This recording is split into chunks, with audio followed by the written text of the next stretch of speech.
Back Row Mystery World, Mr. Mikey coming at you with part 2 of the Tupac Biggie hip hop world blood Crip agenda, fueled by the elite and their handlers.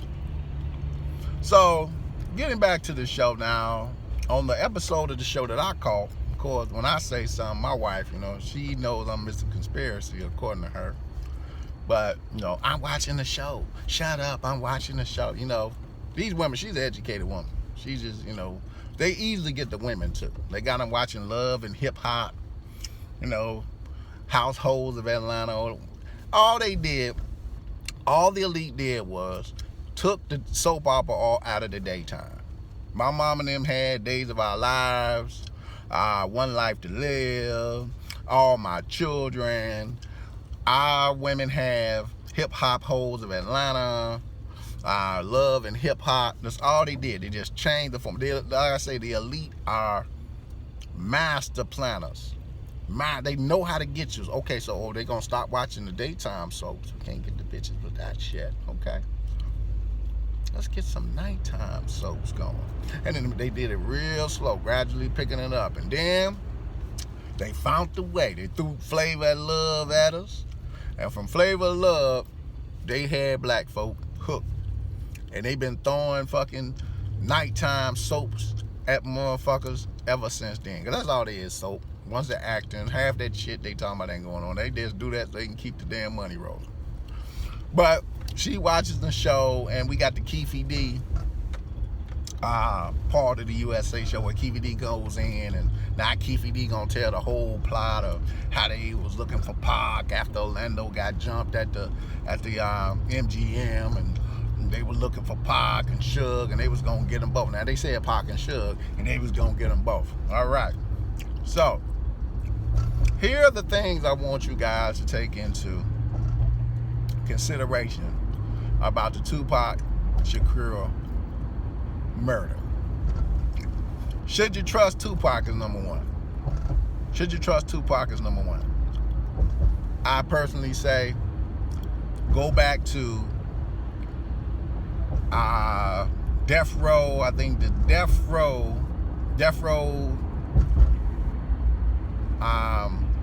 documentary. Watch that Death Row documentary. The Rise and Fall of Death Row.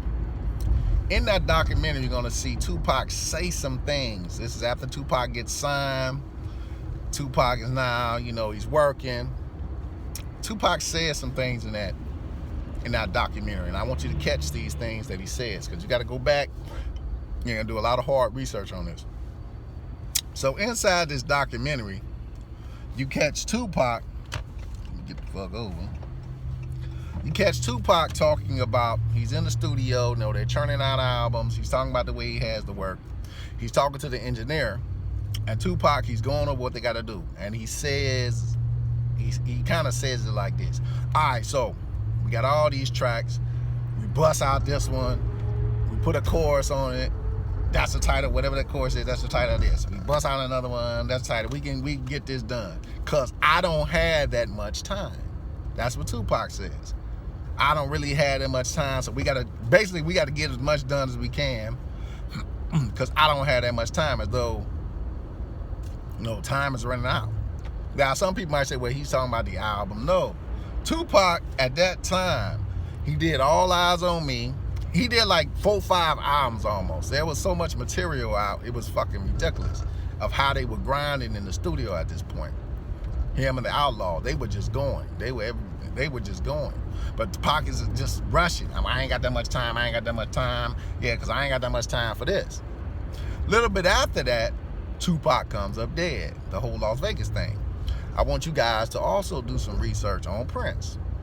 Prince, before his death, about 2 years, said, all right, that's going to be it. And you can go back when Prince states that he's not going to do any more tours. I'm not going to do any more live shows. This is it. Next thing you know, Prince got a 20-show tour all of a sudden.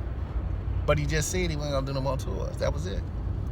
Now I got a 20-show tour like I'm rushing to do something. And I just throw that out there. You do your own research on that. But let's come back to the MGM Grand.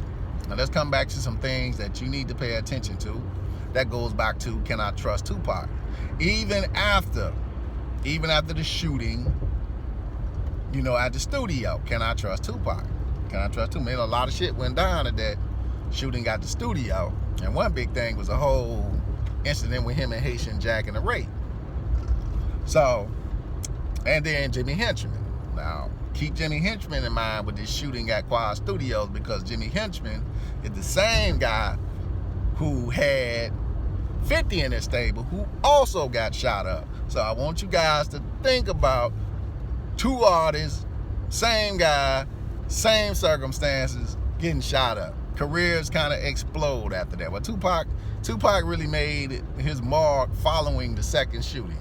It's following the first shooting. Second shooting, he really made his mark because, you know, they say you're nobody until somebody kills you. And he really became somebody after somebody killed him. So we got that. Can we trust Tupac? So MGM Grand, Las Vegas, Mike Tyson fight. In comes this Orlando Anderson character. So what is this Orlando Anderson character? We're told that Orlando Anderson and the Crips got into it with members from Death Row, and somebody chain got taken from the Crips. One of the Crips took the person from Death Row chain as though it's a blood Crip thing. Freeze. This is where common sense has to come into play. Common sense must begin to come into play at this point in time. If you're from a gangbang culture, I'm from Chicago, we have a gangbang culture. A gangbang culture. I'll go back to that. So, let's say we got vice lords and gangsters that just so happen to be working together in the same studios, recording albums on the same label. So I'll take it back to a time when the lords got in the war with each other. The 4 CHs was kind of an offshoot of like the Unknowns, kind of an offshoot. Unknowns and foes, right up the street. A lot of people got killed. But all over some bullshit. They were together at one point. The bullshit kicks off. We ain't together no more. Now we at war. We ain't friends no more. We're not recording together.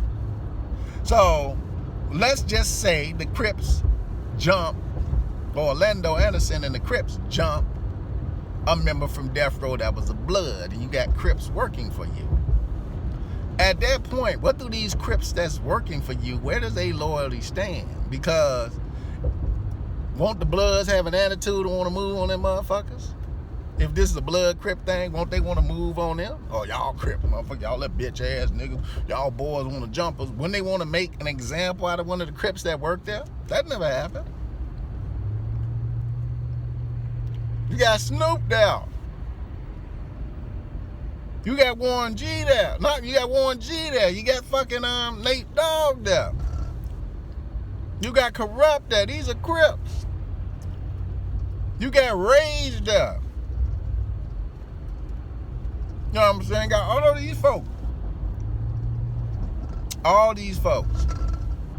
And there's not a war that breaks out in Death Row. The Crips in Death Row don't get moved on. If it's a blood Crip war, why didn't they move on the Crips at Death Row?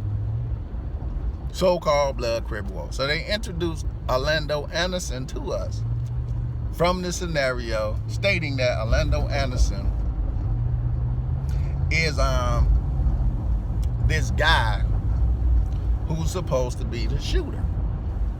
The same guy who got jumped at the MGM Grand. The same guy. Damn thing tight. But looking at the whole thing at the MGM Grand is what we'll do in part 3 of this video. Peace.